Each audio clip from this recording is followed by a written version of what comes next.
There's a man in the Bible who looked directly at God and said, "Your solution is worse than the problem."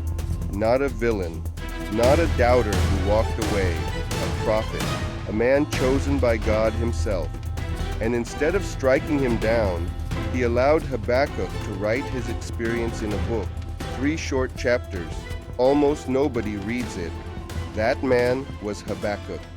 And before this video is over, you're going to understand exactly why his book might be the most brutally honest conversation in all of Scripture, and why it might be the conversation you didn't know you needed.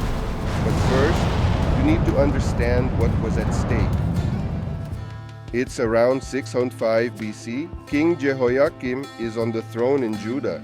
Scripture says he did evil in the eyes of the Lord, and he meant it.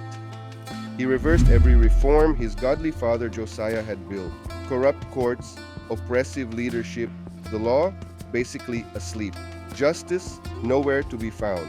The wicked are surrounding the righteous, and nobody is doing anything about it.